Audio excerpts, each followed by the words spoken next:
인생의 10가지 최고의 경지는 인간이 걸어가는 길 위에서 마음의 평화를 찾아가는 여정입니다. 깊은 밤, 도시의 소음이 서서히 가라앉고 스크린의 희미한 빛만이 피곤하고 혼란스러운 얼굴을 비춥니다. 우리는 정보와 물질이 폭발적으로 넘쳐나는 시대에 살고 있습니다. 집은 가득 차 있지만 마음의 그릇은 종종 비어 있습니다. 멈추지 않고 달려가지만 어디로 가는지 알지 못합니다. 채우려 애쓸수록 마음속의 결핍은 오히려 깊어집니다. 이 길을 인생이라 부릅니다. 그렇다면 우리가 진정으로 도달하고자 하는 경지란 무엇일까요? 이 두 글자는 허공에 뜬 말이 아닙니다. 철학자 풍유란 선생은 인생의 경지는 인간이 우주의 참된 본체를 깨달은 뒤에 도달하는 정신의 상태라고 하였습니다. 그는 인생의 경지를 4단계로 나누었습니다. 첫째는 자연의 경지, 둘째는 공리의 경지, 셋째는 도덕의 경지, 그리고 넷째는 천지의 경지입니다. 이 4단계는 인간 정신의 성숙을 보여주는 하나의 지도로 무의식적인 존재에서 출발하여 이익을 추구하고 다시 사회에 헌신하며 마지막에는 만물과 하나 되는 초월의 상태에 이르는 길을 나타냅니다. 즉, 인생의 본질은 수양과 깨달음의 여정입니다. 인생의 10가지 경지란 결국 이 정신적 수행의 10가지 길목이며 각각은 마음을 비추는 등불과 같습니다. 그것은 우리가 세속 속에서 평정과 충만함을 찾는 길을 가리키고 있습니다. 인생의 10가지 경지는 단순한 계단이 아니라 서로 얽혀있는 지혜의 그물입니다. 각 단계는 따로 존재하지 않으며 하나가 열을 비추고 열이 하나를 이룹니다. 그 속에서 인간은 삶의 의미를 깨닫고 마음의 고요함을 되찾습니다. 이제부터 그 10가지 경지를 하나씩 살펴보겠습니다. 그 첫 번째는 혼인의 경지, 즉 화입니다. 혼인의 가장 높은 경지는 한 글자 화에 있습니다. 가와만사성이라는 옛말, 이 말은 단순한 민간의 격언이 아니라 유가가 말하는 사회 철학의 근본을 이루는 가르침입니다. 유가에서는 가정을 사회의 세포로 보며 개인이 편안히 머물고 뜻을 세우는 근본이라, 그러므로 화는 그 세포의 건강을 가늠하는 중심 지표입니다. 그러나 화는 무조건적인 동조나 원칙 없는 수능을 뜻하지 않습니다. 논어에는 군자화이부동, 소인동이 불화라 하였습니다. 군자는 조화를 이루되 같지 않으며 소인은 같으나 조화롭지 못하다는 뜻입니다. 진정한 화란 서로의 차이를 인정하고 존중하는 가운데 이루어지는 창조적인 균형의 상태입니다. 이는 단순한 혼합이 아니라 새로운 가치를 만들어내는 화합의 과정입니다. 중용에서는 이렇게 말합니다. 지극한 중과 화에 이르면 하늘과 땅이 제자리를 찾고 만물이 잘 자라난다. 즉, 혼인의 화란 부부가 완전히 같은 사람이 되는 것이 아니라 서로 다른 악기가 고유한 음색을 유지하면서도 함께 아름다운 선율을 이루는 것과 같습니다. 이 경지에 이르기 위해서는 안과 밖을 함께 닦아야 합니다. 내면의 기초는 감정의 조절에서 비롯됩니다. 중용에서는 희노애락이 아직 드러나지 않은 상태를 중이라 하고 그 감정이 드러나되 절도에 맞는 것을 화라 하였습니다. 그러므로 먼저 마음속의 균형을 찾아야 합니다. 감정의 극단에 휘둘리지 않고 고요한 중심을 세우는 것이 그 시작입니다. 인생의 10가지 경지는 단순한 계단이 아니라 서로 얽혀있는 지혜의 그물입니다. 각 단계는 따로 존재하지 않으며 하나가 열을 비추고 열이 하나를 이룹니다. 그 속에서 인간은 삶의 의미를 깨닫고 마음의 고요함을 되찾습니다. 이제부터 그 10가지 경지를 하나씩 살펴보겠습니다. 그 첫 번째는 혼인의 경지, 즉 화입니다. 혼인의 가장 높은 경지는 한 글자 화에 있습니다. 가와만사성이라는 옛말, 이 말은 단순한 민간의 격언이 아니라 유가가 말하는 사회 철학의 근본을 이루는 가르침입니다. 유가에서는 가정을 사회의 세포로 보며 개인이 편안히 머물고 뜻을 세우는 근본이라 그러므로 화는 그 세포의 건강을 가늠하는 중심 지표입니다. 그러나 화는 무조건적인 동조나 원칙 없는 수능을 뜻하지 않습니다. 논어에는 군자 화이부동 소인동이 불화라 하였습니다.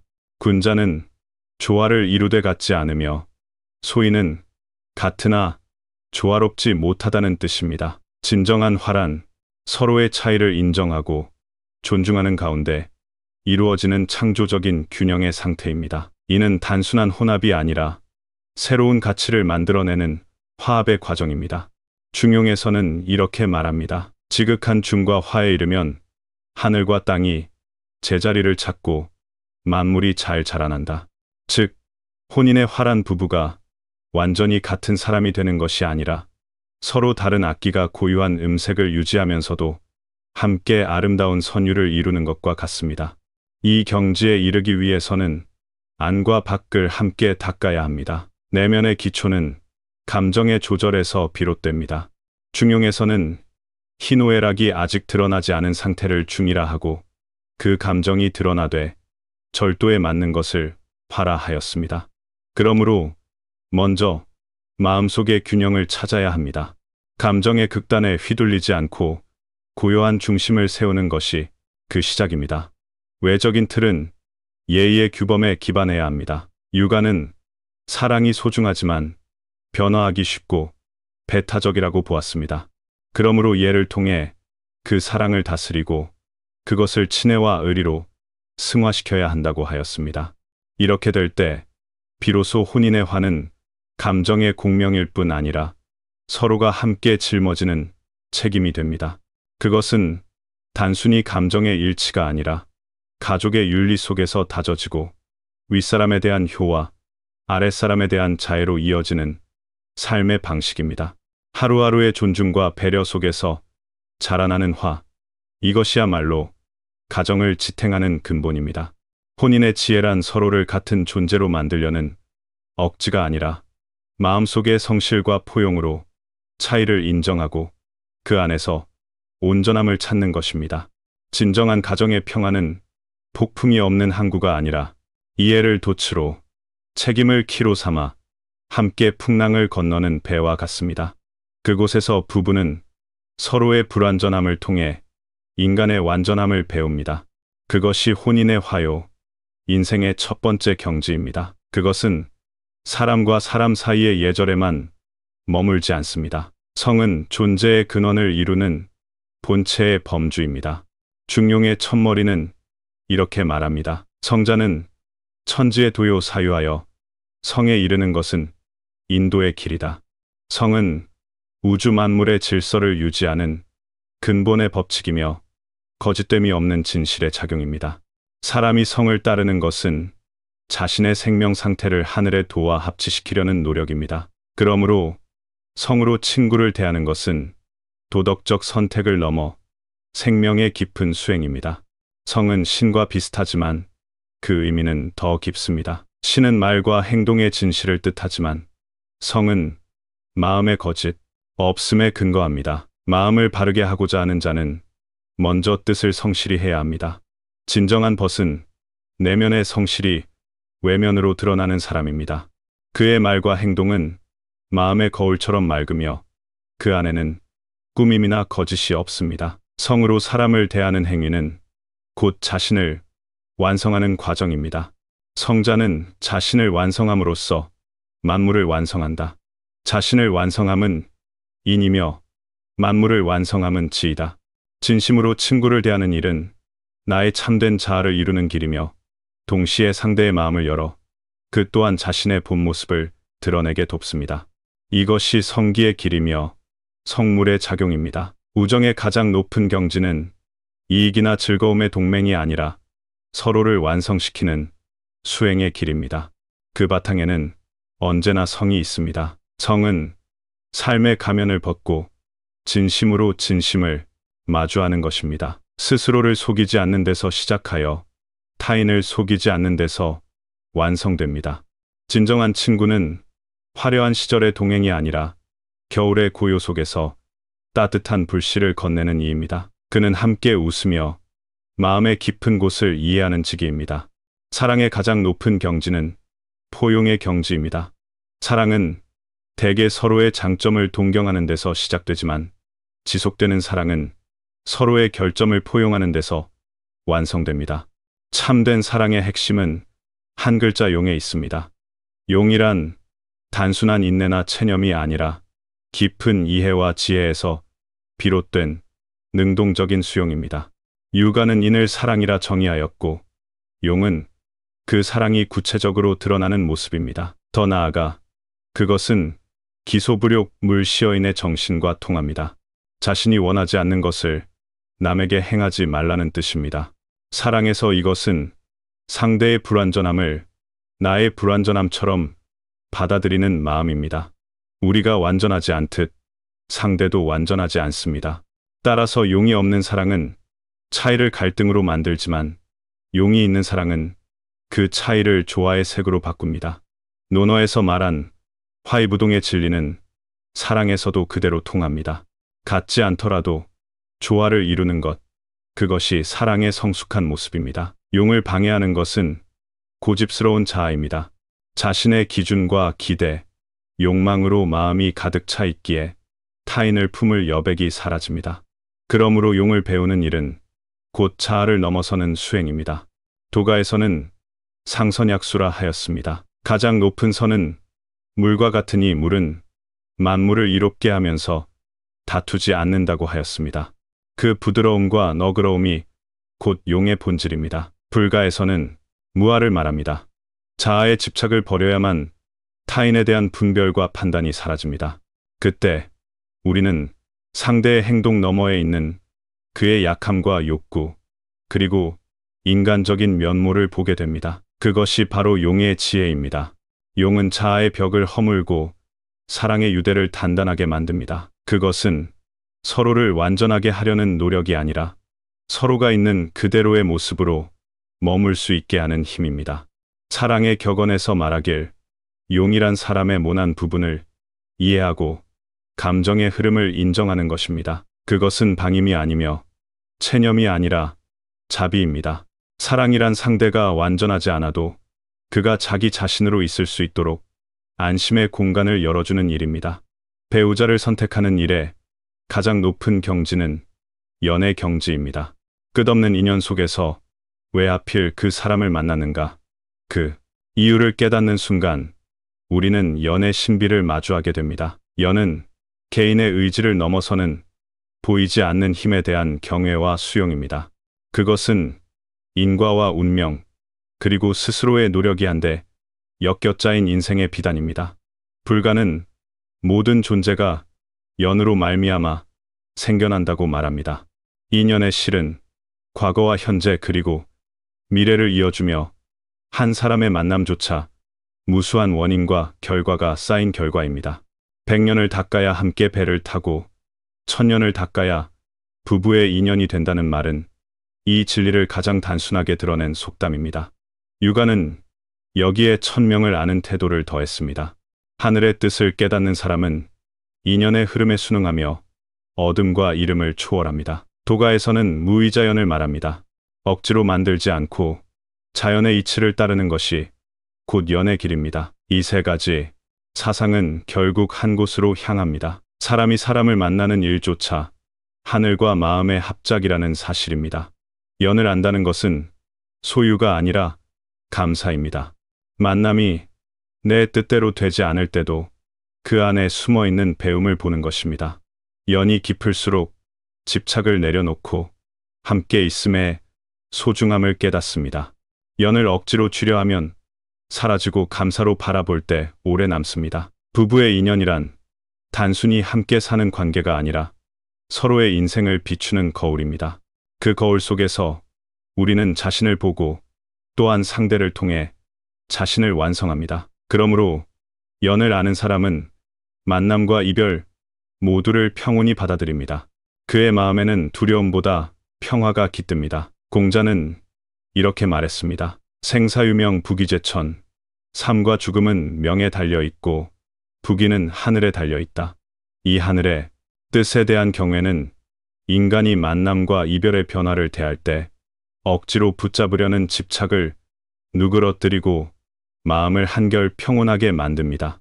도가의 자연에 따르는 사상은 인연이란 구름이 흘러가고 물이 흐르듯 억지로 만들지 말고 스스로 이루어져야 한다고 가르칩니다. 그러나 연의 가장 높은 깨달음은 운명론적인 체념이 아닙니다. 진정한 지혜는 연분의 구조를 이해하는 데 있습니다. 연은 만남의 기회이고 분은 그 인연을 지키는 책임입니다. 학자들은 이를 두 층으로 나누어 설명합니다. 연은 하늘이 주는 기회이며 우리가 통제할 수 없는 만남의 선물입니다. 반면 분은 우리가 맡아야 할 몫이며 관계를 가꾸고 지켜내는 인간의 노력입니다. 연만 믿고 분을 다하지 않으면 결국 그 인연은 후회의 그림자로 남습니다. 반대로 분만 말하고 연을 무시하면 스스로 교만에 빠져 하늘을 이기려 하는 오류에 이릅니다. 따라서 부부의 인연에서 가장 높은 경지는 하늘이 내린 연을 감사히 여기되 그 분을 스스로 다하는 것입니다. 이것이 운명과 자유 사이의 조화를 이루는 지혜이며 만남을 귀히 여기고 지속의 어려움을 이해하게 하는 길입니다. 연의 격언에서 말하길 연은 수많은 사람 중 올바른 때의 만남입니다. 그것은 천명을 믿되 운명에 맡기지 않습니다. 연은 하늘이 내린 기회이고 분은 인간의 노력입니다. 연이 있고 분이 없으면 한숨으로 끝나고 연과 분이 함께할 때 비로소 평생의 수행이 완성됩니다. 사람의 길에서 가장 높은 경지는 사의 경지입니다.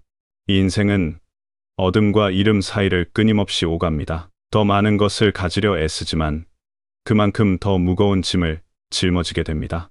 그러나 인생의 궁극의 지혜는 역설적으로 내려놓음에 있습니다. 버려야 얻을 수 있고 놓아야 채워집니다. 이것은 단순한 인과가 아니라 삶의 본질에 닿아 있는 깊은 법칙입니다. 육아의 사상에서 사는 대의를 위한 희생으로 나타납니다. 맹자는 생을 버리고 의를 취하라 하였습니다. 의로운 뜻을 위해 자신의 이익과 목숨까지 버리는 것, 이것이 바로 사의 첫 번째 길입니다. 도가와 불가는 자유를 위한 사를 말합니다. 노장과 불타는 집착과 외물, 명예와 욕망, 고정된 관념을 버리라고 가르칩니다. 그 속에서 마음의 평화를 얻고 정신의 해방에 이릅니다. 서유기의 손오공이 화과산의 왕위를 버리고 도를 구하러 떠난 것은 바로 이러한 사의 생명적 가치를 보여줍니다. 현대의 삶에서 사는 또 하나의 전략적 지혜입니다. 인생의 시간과 에너지는 한정되어 있고 세상의 유혹과 가능성은 끝이 없습니다. 선택하지 못하고 쥐려만 한다면 결국 아무것도 믿지 못하고 아무것도 이루지 못합니다. 예술가는 안정된 직업을 내려놓아야 예술의 정점에 오르고 창업가는 안락함을 포기해야 새로운 세상을 엽니다. 모든 진정한 획득은 용기 있는 포기로부터 시작됩니다. 사란 이름이 아니라 집중입니다. 정원사가 가지를 쳐내야 꽃이 피듯 불필요한 짐을 버릴 때 인생은 가벼워지고 시야는 높아집니다. 과도한 욕망, 헛된 교제, 무거운 과거를 버릴 때 비로소 우리는 더 높은 곳을 향해 걸어갈 수 있습니다. 삶의 격언에서 말하길 사는 지혜의 빼기이며 영혼의 집중이다.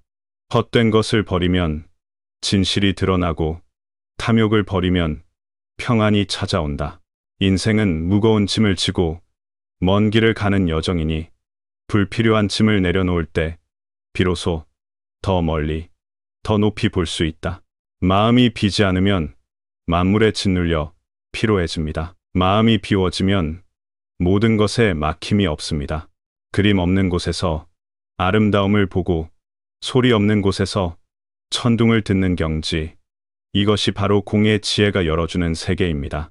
일곱 번째 경지는 운동의 경지이며 그 핵심은 도입니다. 건강을 추구하는 길에서 사람들은 흔히 두 극단에 빠집니다. 아예 움직이지 않거나 지나치게 몸을 혹사시키는 것입니다. 그러나 운동의 최고 경지는 한계를 넘는 것이 아니라 알맞음을 깨닫는 데 있습니다. 이것이 바로 도의 지혜입니다. 도의 지혜는 육아 사상의 중심에서 비롯되었습니다. 중용의 도는 평범함이 아니라 모든 상황에서 과하지도 부족하지도 않은 적절함을 추구하는 것입니다. 극단을 피하고 균형을 찾는 것, 그것이 도의 정신입니다. 운동에 이 지혜를 적용한다면 과도함 또한 부족함과 같다는 진리를 깨닫게 됩니다. 적당한 운동은 몸을 강하게 하고 마음을 편안하게 하지만 과한 운동은 기혈을 손상시켜 오히려 건강을 해치는 결과를 낳습니다. 더 중요한 것은 이도가 고정된 기준이 아니라는 점입니다. 육아에서 말하는 시중의 뜻처럼 도란 언제나 변화하는 시기에 맞추어 조절되어야 합니다. 젊은이와 노인의 운동 강도는 다르며 여름과 겨울의 수련법 또한 달라야 합니다. 이것은 자신의 몸이 전하는 신호를 들을 줄 아는 깊은 자각과 지혜를 요구합니다. 훈련 계획을 맹목적으로 따르는 것이 아니라 몸과 대화하는 것입니다. 오늘날 더 높이, 더 빨리, 더 강하게라는 구호가 세상을 지배하는 시대일수록 옛 지혜의 도는 더욱 소중합니다. 건강은 평생 이어지는 수행이지 눈앞의 승부가 아닙니다. 진정한 운동가는 기록을 깨는 자가 아니라 자신의 몸과 조화롭게 살아가는 사람입니다. 그에게 운동은 생명을 소모하는 일이 아니라 생명을 기르는 일입니다. 이런 사람은 인생의 길을 더 멀리, 더 깊이 걸어갑니다. 운동의 격언에서 말하길 도란 몸의 중용의 길이다. 몸에 명령하지 말고 몸의 소리를 들어라.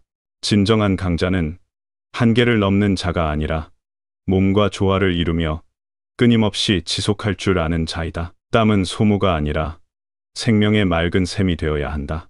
여덟 번째 경지는 양생의 경지이며 그 중심은 수입니다. 모든 사람이 장수를 원하지만 양생의 궁극은 단지 오래 사는 것이 아니라 삶의 질과 활력을 충만하게 하는 데 있습니다. 그것은 몸과 마음이 조화를 이루고 하늘과 인간이 하나 되는 이상적인 상태입니다. 동양 전통의 양생 문화에서 도가의 사상이 가장 깊이 뿌리내려 있습니다. 도가에서는 생명의 연장을 단순한 시간의 늘어남으로 보지 않았습니다. 그들은 오래 사는 것보다 어떻게 살아가느냐를 더 중요하게 여겼습니다. 도덕경에서는 인간이 자연의 법칙에 순응하고 마음의 평정과 단순함을 지키면 자연히 수명이 길어진다고 말합니다. 노자는 덜어내면 덜어낼수록 더 오래 산다고 하였습니다. 욕망을 줄이면 기운이 맑아지고 마음이 고요하면 몸이 스스로 회복됩니다. 이것이 바로 무위의 양생입니다. 인위적인 약이나 억지로의 수단이 아니라 자연의 리듬에 자신을 맡기는 삶의 방식입니다. 도가의 양생은 세 가지로 나뉩니다. 첫째는 마음을 다스려 길을 고르게 하는 것이며, 둘째는 호흡을 조절해 생기를 기르는 것이며, 셋째는 행실을 절제해 몸의 조화를 이루는 것입니다. 마음이 고요하면 기가 흐르고 기가 원활하면 몸이 따뜻해집니다. 이 단순한 순환이 바로 장생의 비밀입니다. 진정한 장수란 단지 수명을 연장하는 것이 아니라 매 순간을 충만하게 사는 것입니다. 시간의 길이가 아니라 삶의 깊이가 수를 결정합니다. 행복하게 숨쉬고 평안하게 잠들며 사소한 일에도 감사할 줄 아는 사람, 그의 삶은 이미 오래 산 삶과 같습니다. 오늘날 수많은 사람들이 건강식, 운동, 보약에 몰두하지만 그 모든 방법의 뿌리는 마음에 있습니다. 마음이 편안하면 혈이 순하고 마음이 탁하면 기가 막힙니다. 도의 양생이 말하는 수란 바로 이 마음의 평온에서 비롯됩니다. 삶의 격언에서 말하길 수란 단지 오래 사는 것이 아니라 매일을 새롭게 살아가는 것이다. 마음이 고요하면 세월이 잔잔하고 마음이 흔들리면 하루가 천년과 같다. 평정한 마음이야말로 인생을 길고 깊게 만드는 진정한 비결이다. 아홉 번째 경지는 수양의 경지이며 그 핵심은 공입니다. 많은 사람들은 공을 허무나 무로 이해하지만 공은 아무것도 없는 상태가 아닙니다. 그것은 모든 집착과 형상을 초월한 무한한 가능성의 공간입니다. 불가에서는 공을 가장 깊이 있게 설명합니다. 연기즉공의 가르침은 우주 만물이 인연으로 생겨나며 영원 불변의 실체가 따로 존재하지 않음을 밝힙니다. 그러므로 모든 존재의 본성은 공입니다. 반야심경의 색즉 시공, 공즉 시색은 세상의 존재를 부정하는 말이 아니라 그 본질의 덧없음을 통찰하게 합니다. 이 깨달음에 이르면 집착이 사라지고 욕망의 굴레에서 벗어나 자유를 얻습니다. 도가에서는 허의 개념으로 같은 진리를 전합니다. 노자는 30복공일곡 당기무유 차지용이라 하였습니다. 30개의 바퀴살이 하나의 축으로 모여 그 비어있음이 있어야 수레가 굴러간다는 뜻입니다. 세상의 모든 쓸모는 그 안에 비어있음에서 비롯됩니다. 그러므로 마음을 비워야 그 안에 진리가 머뭅니다. 성인은 마음을 비우고 배를 채우며 허정한 마음으로 세상을 비춥니다. 마음이 비워질 때 그것은 거울처럼 맑아져 만물을 왜곡 없이 비춥니다. 이 허의 상태가 자비와 창조의 근원입니다. 욕망과 편견으로 가득 찬 마음은 결코 타인을 이해할 수 없습니다. 그러나 수행을 통해 마음을 청정히 하면 나와 남의 경계가 사라집니다. 그때 모든 생명이 하나로 느껴지고 무조건적인 자비가 스스로 피어납니다. 공은 또한 예술의 근원이기도 합니다. 마음을 비워야 새로운 영감이 들어옵니다. 아이의 마음처럼 세상을 놀라움으로 바라볼 때 진정한 창조가 시작됩니다. 공은 끝이 아니라 시작이며 무한한 생명력의 근원입니다. 그 속에서 가장 깊은 사랑과 가장 숭고한 예술이 탄생합니다. 수행의 격언에서 말하길 공이란 마음의 잔을 비워야 지혜의 샘이 흘러들 수 있다. 공은 무가 아니라 만유의 품이다. 비움 속에서 모든 것이 다시 태어난다. 장자는 전생을 말하며 이는 하늘이 부여한 본성을 온전히 보존하고 몸을 자연스럽게 기르는 것이 인생의 요체라고 하였습니다. 그 핵심은 자연의 흐름에 순응하며 인위적인 소모를 피하는 데 있습니다. 도가에서는 오색이 눈을 어지럽히고 오음이 귀를 혼란스럽게 하며 감각의 과도한 자극과 감정의 요동이 모두 생을 해치는 것이라 하였습니다. 참된 양생이란 내적인 소모를 줄이고 생명의 근원을 지키는 것입니다. 유가는 인자수라 하여 어진이는 오래 산다고 하였습니다. 마음이 너그러우면 감정이 안정되고 분노와 불안이 줄어들어 몸의 손상이 적어집니다. 불가에서는 마음을 다스려 몸을 다스린다고 하였습니다. 마음이 평안하면 몸이 따르고 정신의 고요가 곧 육체의 건강을 이끕니다. 그러나 참된 수는 의도적으로 추구하는 결과가 아니라 자연스레 피어나는 꽃과 같습니다. 장수를 집착으로 삼는 순간 그 근심이 생명을 소모합니다. 도가의 진인은 수를 구하지 않으나 스스로 장수합니다. 그들은 단순하고 자연스럽게 살며 도와 하나 되는데 마음을 둡니다. 유가의 군자는 수를 구하지 않으나 스스로 장수합니다. 그들은 덕을 닦고 마음을 풍요롭게 하여 자연이 평안하고 오래 삽니다. 이것은 양생의 중심이 얼마나 오래 사는가가 아니라 어떻게 잘 사는가로 옮겨져야 함을 일깨웁니다. 생명의 길이를 쫓는 대신 그 깊이와 질을 가꾸는 순간 건강과 장수는 저절로 따라옵니다.